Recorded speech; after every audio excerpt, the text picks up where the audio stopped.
Welcome back to the Arts Department, everyone. I'm Autumn Rain Turkel, and this video is a dragon illustration.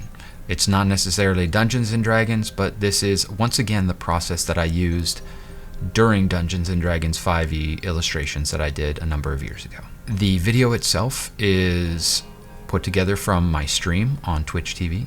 That's Twitch TV/ARTurkel. You can find the link below. The streams happened over the course of a few weeks, and they were only 2 to 3 hours at a time. The entire process took about 21 hours or so.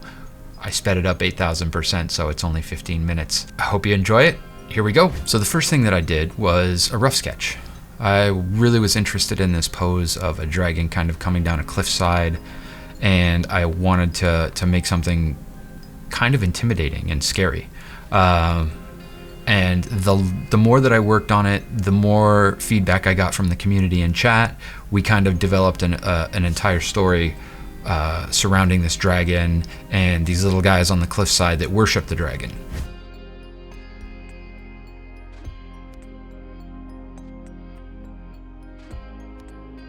Once I got the initial sketch idea down, I came back in and started to refine some of the elements, trying to give it more design and really think about the shapes and the shape language, as well as the narrative and the composition.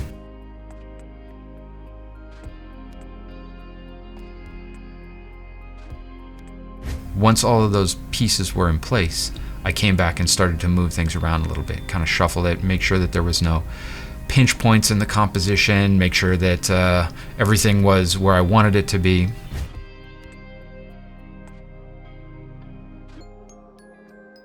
Then I moved on to doing tighter line work.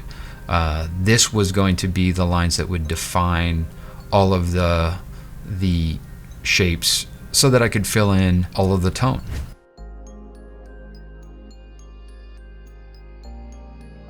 So the lines are rather tight, and the thicker lines would help to define the bottom planes of things and the shadow shapes, as well as turning forms.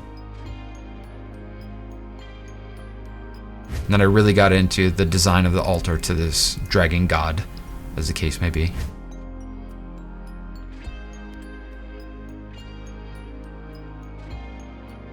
And started going in and designing the dragon. I made some design choices on the dragon to have these large plates rather than tiny scales.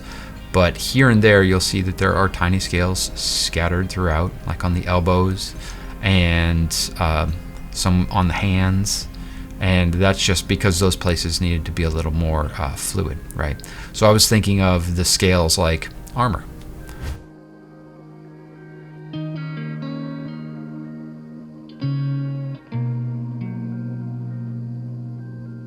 Really got into fleshing out the head. You can see some quick lines there where I decided to check on the orientation of all the features. And then I just went right into it and started getting into the colors, and I wasn't too worried about what the final colors were going to be, because in my process I knew that I was going to be adjusting the colors down the road with various different techniques. But I did want something that was localized and that gave me a starting point. So rather than starting with just value, meaning lights and darks, I went directly into value and hue. And it may have worked against me, but it all worked out in the end.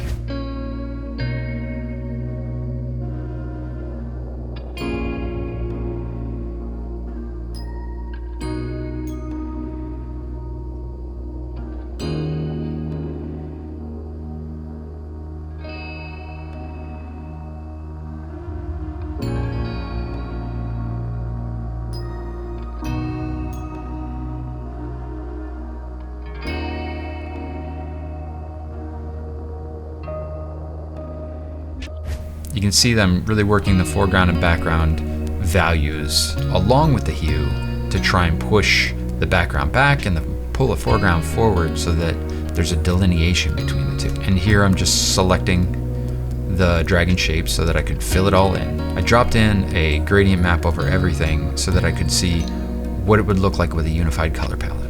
and then continued to paint localized colors, knowing that down the road I would add back in that gradient map and it would bring everything together and unify the color structure of the entire piece. And then it was simply a matter of rendering, just going in and defining the mid value and hue of everything, and then starting to bring in the darks and working my way up from there. So start with the mids, put in some darks, put in some lights, and then work back and forth between them to make sure that all of those things worked together in a way that was unified, that expressed the forms that I wanted to do. I've said this before, and I say it on my stream. A lot of art is experimentation. Yes, you have some fundamentals in the back of your mind, and you are referencing those things to go back to it, but a lot of it is looking at something in a design sense, in a color sense, in a rendering sense, and seeing how it makes you feel. At least for me personally. Other people are highly technical with their art, but when I'm doing it, I'm going for, how does this make me feel?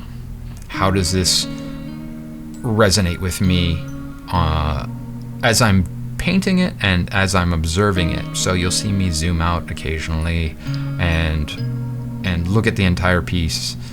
You can't see it here, but on my stream, I'll stop and I'll step back and I'll do an emotion check. Does this feel right? Yeah, this feels right. Okay. Well, let's keep going. Or, oh, this doesn't feel right. What's the next thing that I need to do? And then the technical comes into play, where I think, okay, this doesn't feel right. Why doesn't it feel right? Well, all of the edges are mushy and everything just kind of blends together. Okay, so let's start getting some ideas of sharper edges in there, and how am I pushing people around the canvas with these edges and with these brushstrokes? But a lot of it is, a lot of the initial push is an emotional reaction.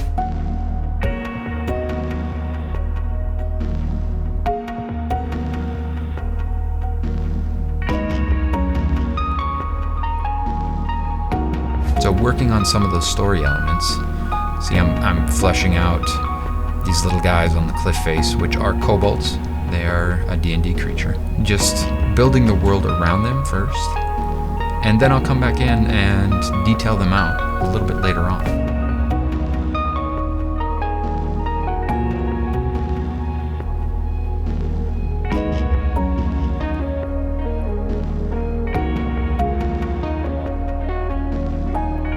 Occasionally when I'm working, if I've overthought something or something's giving me a hard time, I'll bounce over to something else. Especially on an illustration like this, where there's a lot of different elements. It gives you the opportunity to move back and forth between things. So if something's giving you, it's just too challenging, or you've been thinking it through too much, it's okay to set it to the side, move back over to something else, work on it for a little while, and let your mind rest and kind of percolate that idea in the back. And then come back to that idea after you've kind of let your mind go. Maybe you found something like I did earlier with the clouds, where it's just, oh, it's clouds. Those aren't super complex. I can put those in a meaningful way right here, you know, and I paint them out. And then go back to like the design elements and the hard things that my mind has been working on, and see if looking at it with fresh eyes helps. And usually it does. Here I'm putting in some effects to kind of see what it was going to look like near the end of the piece, just to give myself an idea. Again, like I said with the overlay color layer, it was a way to look at what it was going to look like near the end. And eventually I just left it on and started to work underneath it on various layers so that I could see what the balance was as I move forward. And so I do that with effects. I'll put effects in and I'll make sure that I'm on the right track, and then I'll go back to doing the rendering. And again, it's just these little wins. It's the little things that kind of, okay, yeah, this piece is good, and it's going to be even better when I'm finished and I've wrapped everything up at the very end. So sometimes you need to give yourself a win so that you can move forward.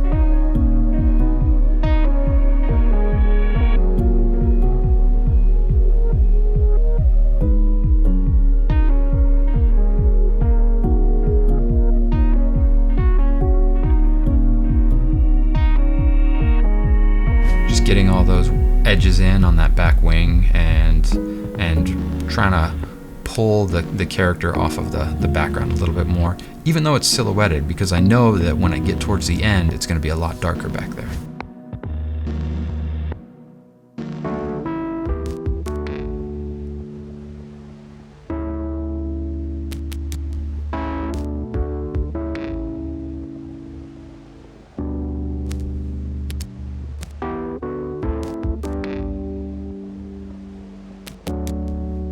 The rendering phase, as I'm working in the darks and the lights, and I slowly turn the layer that has the line work down, and I let the lines do less work while the rendering does more work. And it's just a transition from one to the other. And it really, it helps to, once again, slowly move things forward in a way that makes it look good enough to you that you feel like you've got a win on your hands. You can see I'm putting in some of that bounce light from the skylight rather. That nice blue on those reds reads nicely. Very nice cool light in there. Put that throughout, anywhere where the sun isn't shining.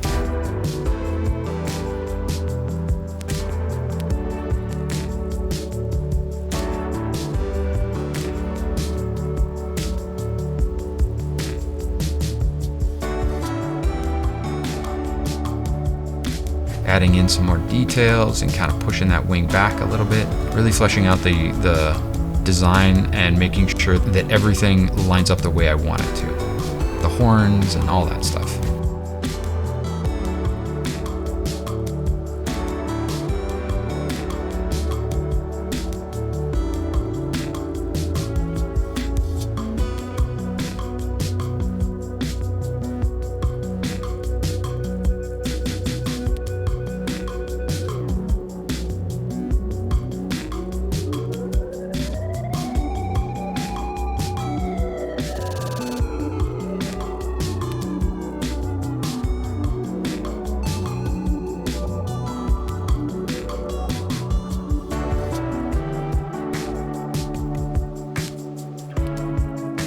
In this, I kind of saved the dragon for last because I wanted to make sure that the dragon fit within the design as well as the approach to rendering, and just overall make sure that everything worked together. A lot of that comes into play when you have a variety of styles that you work in. So there's the opportunity for you to push into other styles, but if you're not keeping those in mind when you're working on a single piece, especially over a long period of time, then you can end up having it feel discordant. So one part won't work with another part and so on. So I saved that dragon for last so that I could make sure that I remembered exactly the brush techniques that I was using moving along in the process.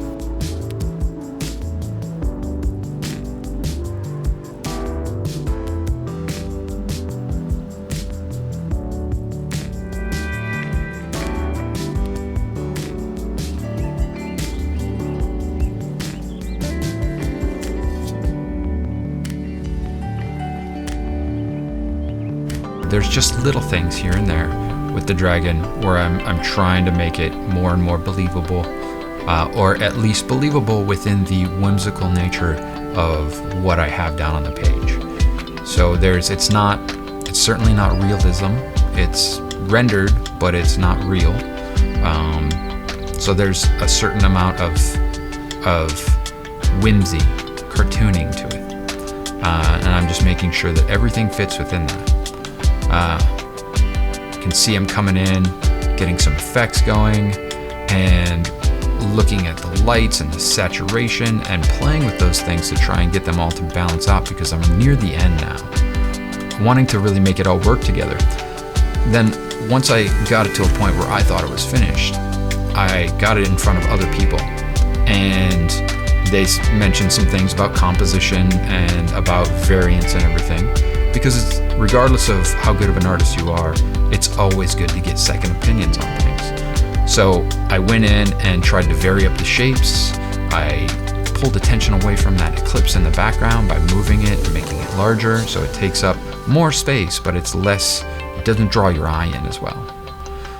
And then painted some more variants and things, dropped back the value of the tree there, and adjusted some levels, and that was the end of the piece.